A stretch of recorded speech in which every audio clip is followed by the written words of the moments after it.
आज होती माझी एक्झाम. चला पुढे सांगतेच. Good morning. मी शिवानी. आपला डेली मिनी ब्लॉग्स. सर्वात अगोदर आज व्हॅनिटी वगैरे आवरून ठेवली, कारण की काल गेले होते सायडर मेकअपसाठी. त्यामुळे मग व्हॅनिटी वगैरे तशीच होती. मग सकाळी सकाळी तेवढं सर्वपैकी व्हॅनिटी वगैरे आवरून ठेवली, कारण की मेकअप आर्टिस्टसाठी आपल्या प्रोडक्ट्सची खूप जास्त आम्ही इम्पॉर्टंट करतात आणि खूप जास्त त्याची काळजीसुद्धा घेतात. सर्व जे जे मेकअप आर्टिस्ट त्यांना माहीत असेल. त्यानंतर मग आज आवरलं वगैरे, फ्रेश वगैरे होऊन अगोदर जेल वगैरे टाकायला गेले आमच्या इथल्या महाकालला. त्यानंतर मग सिद्धीन मी गेल्यात, वैजनाथालाही गेलात, कारण की आज दर्शन वगैरे केलं. मला पॉझिटिव्ह वाटण्यासाठी आम्ही दर्शन वगैरे केलं. छानपैकी दर्शनही झालं.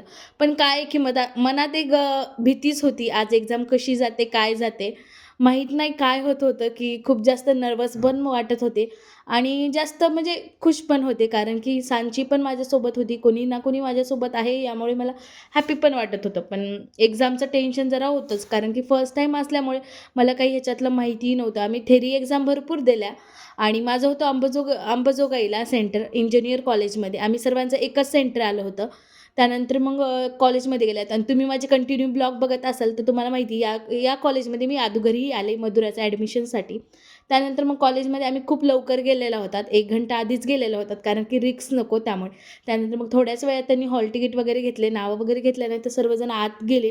एक्झाम तर बरी गेली आहे, पण आता काय होतं काय माहिती. एक्झाम म्हणजे आता रिझल्ट 2 महिन्यानंतर येते. बघूया काय येते. बाय, भेटूया नवीन एका ब्लॉगमध्ये.